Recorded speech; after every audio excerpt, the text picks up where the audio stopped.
यहाँ हम आपको सुना रहे हैं कृष्ण के जीवन की ऐसी 4 कहानियाँ जो बहुत ही दुर्लभ हैं। कहानी 1, दुर्योधन की पत्नी का कृष्ण भक्त हो जाना। दुर्योधन की पत्नी का नाम भानुमति था। वो एक बहुत ही सुंदर लड़की थी और जब कृष्ण दुर्योधन के महल में मेहमान बनकर आए तब वो सिर्फ 17 साल की थी। दुर्योधन ने एक षड्यंत्र रचा जिससे कृष्ण को नशे की हालत में लाकर कोई वादा करा लिया जाए। उसने सभी तरह की व्यवस्थाएं की और इस बात का खास ख्याल रखा कि भोज में खूब अच्छी मात्रा में शराब भी हो। दुर्योधन के दोस्त भी आए और सभी ने इतनी शराब पी कि वे सब नशे में धुत हो गए। पर कृष्ण ने अपने आप को शांत रखा और वे हर किसी को खुश करते रहे। इस सारे हंगामे में भानुमति ने भी कुछ ज्यादा ही पी ली, जितनी वो पी सकती थी उससे भी ज्यादा। वो एक युवा लड़की थी और उसे इन चीजों की आदत नहीं थी, तो वो नशे में बहकने लगी। कुछ समय बाद सभी लोग बहकने लगे और चीजें काबू से बाहर जाने लगी। भानुमति अपने पर काबू खो बैठी। वो कृष्ण से लिपट गई और उनके लिए अपनी इच्छा प्रकट करने लगी। कृष्ण ने उसे किसी शिशु की तरह संभाला और वे समझ गए थे कि स्थिति खराब हो चुकी थी। वे समझ गए थे कि भानुमति अगर कुछ गलत कर बैठी तो बाद में संभाल नहीं पाएगी और हस्तिनापुर की रानी का गौरव कलंकित हो जाएगा। इसलिए कृष्ण उसको उठाकर महल के अंदर ले गए और उसकी सास गांधारी के कक्ष में जाकर उनके हवाले कर दिया। अगले दिन सुबह जब भानुमति को पता चला तो वो कृष्ण के प्रति सम्मान और कृतज्ञता से भर गई कि उन्होंने उसे बचा लिया था। तब से वो कृष्ण की भक्त बन गई।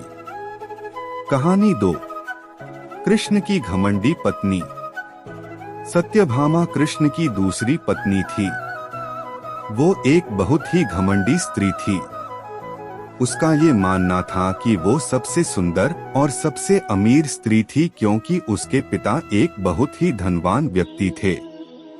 तो सत्यभामा जितने और जो रत्न और आभूषण और संपत्ति चाहती थी वो सब उसके पास थे। स्वाभाविक रूप से घमंड उसकी एक बड़ी समस्या थी। एक बार कृष्ण के जन्मदिवस के अवसर पर सत्यभामा ने सोचा कि वो सबको दिखाएगी कि वो कृष्ण को कितना प्यार करती थी। तो उसने तय किया कि वो कृष्ण के वजन जितना सोना शहर के लोगों में बांटेगी। इसे तुलाभार कहते हैं। ये मंदिरों में होता है। लोग एक बड़ी तराजू में अपने वजन के बराबर का मक्खन, घी या चावल या कुछ और रखकर वो चीज लोगों में बांटते हैं। चावल, नमक, दाल या सोना या वो कुछ भी आप दे सकते हैं जो देना चाहें। ये प्राचीन परंपरा हमारी संस्कृति का एक हिस्सा है। सत्यभामा ने तुलाभार की व्यवस्था की। लोग बहुत प्रभावित हुए पर कृष्ण पर इन बातों का कोई असर नहीं हुआ। वे जाकर तराजू के एक पलड़े पर बैठ गए। सत्यभामा जानती थी कि उनका वजन लगभग कितना है और उसने उतना सोना तैयार ही रखा था। पर जब उसने सब सोना दूसरे पलड़े पर रखा तो कांटा जरा भी नहीं हिला। कृष्ण का पलड़ा थोड़ा भी ऊपर नहीं हुआ। ऐसा ही कुछ तब भी हुआ था जब कृष्ण एक शिशु थे। एक राक्षस आकर उन्हें ले जाने लगा। तब कृष्ण ने अपना वजन इतना बढ़ा लिया कि राक्षस वहीं गिर पड़ा और कृष्ण ने उसके ऊपर बैठकर उसे कुचलकर मार डाला। क्रिया योग में एक ऐसा तरीका है जिससे कोई योगी अपना वजन बढ़ा या घटा सकता है। ऐसी बहुत सी कहानियां हैं कि ऐसे योगी भी थे जो पहाड़ की तरह भारी हो जाते थे। तो इस बार भी कृष्ण अपना वजन बढ़ाकर तराजू में बैठ गए। सत्यभामा ने उतना सोना दूसरे पलड़े पर रख दिया था जितना उसके हिसाब से कृष्ण के वजन के बराबर था, पर कुछ हुआ ही नहीं। तब तक शहर के सभी लोग ये घटना देखने के लिए आ गए थे। तब उसने अपने नौकरों से वो सभी गहने मंगवाए जो उसके पास थे। एक के बाद एक वो गहने डालती जा रही थी और सोच रही थी कि काम हो जाएगा, पर कुछ नहीं हुआ। तब उसने वो सब कुछ भी रख दिया जो उसके पास था, पर पलड़ा जरा भी नहीं हिला। तब उसने रुक्मिणी की ओर देखा, जिससे वो बहुत जलती थी और हमेशा परेशान रहती थी। उसने रुक्मिणी से पूछा, अब मैं क्या करूं, क्योंकि ये बात सिर्फ मेरे लिए ही नहीं पर तुम्हारे और हम सब के लिए भी बहुत शर्मजनक है। मैं क्या करूं? तब रुक्मिणी बाहर गई और तुलसी के पौधे के 3 पत्ते उठा लाई। जैसे ही तुलसी के वे पत्ते उसने तराजू के दूसरे पलड़े पर रखे, कृष्ण का पलड़ा तुरंत ही ऊपर आ गया।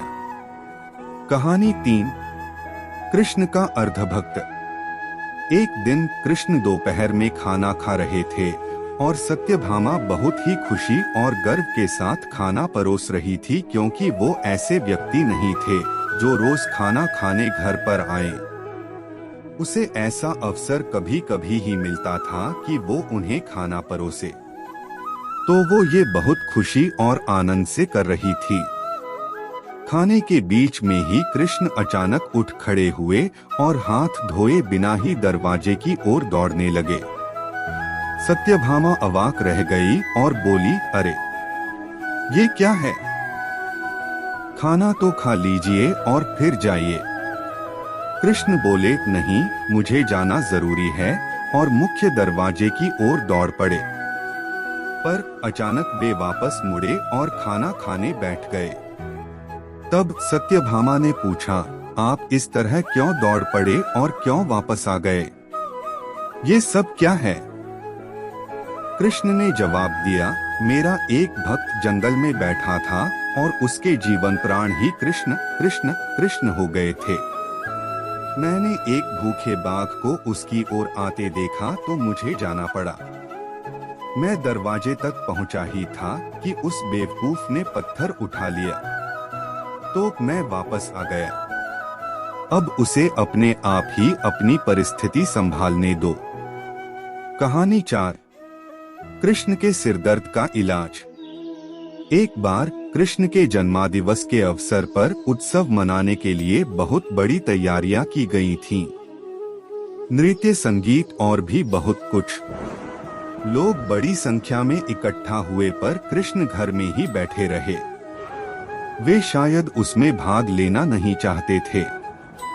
वैसे तो कृष्ण हर तरह के उत्सव के लिए हमेशा तैयार ही होते थे, पर इस दिन किसी वजह से उनकी इच्छा नहीं थी। रुक्मिणी आई और पूछने लगी, नाथ, आपको क्या हो गया है? क्या बात है? आप उत्सव में शामिल क्यों नहीं हो रहे? कृष्ण बोले, मुझे सिर दर्द है। हमें नहीं मालूम उनको वास्तव में सिर दर्द था या नहीं।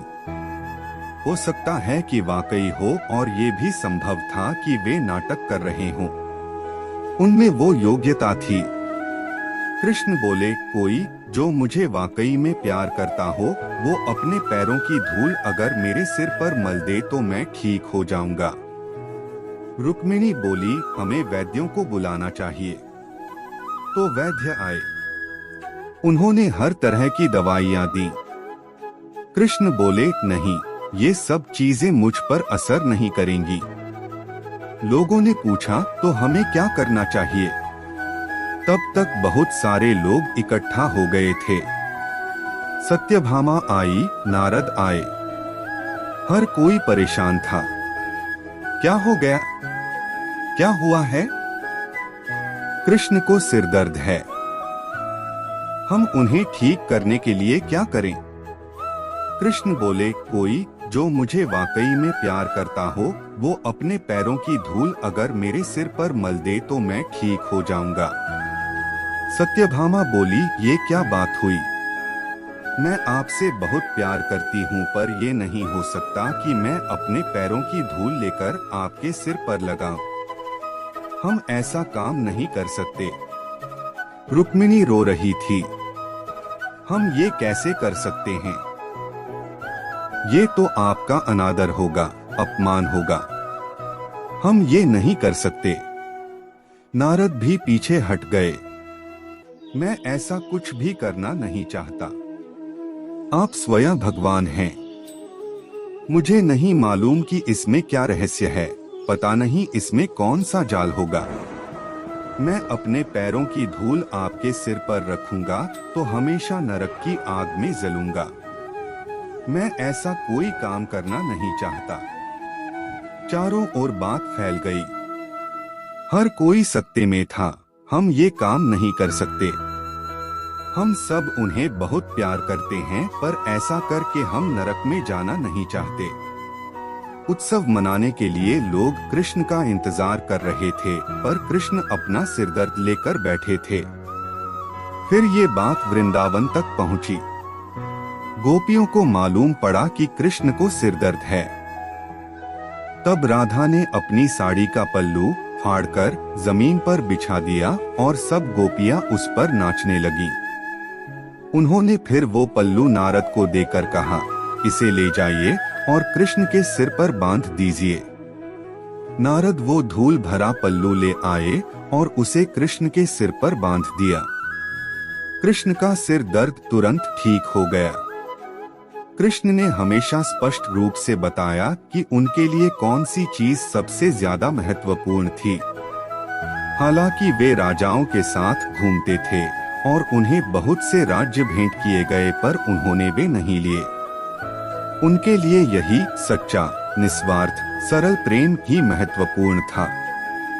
अगर ये कहानी आपको अच्छी लगी तो इस चैनल को सपोर्ट कीजिए ताकि इसी तरह वीडियो आपके लिए ला सके।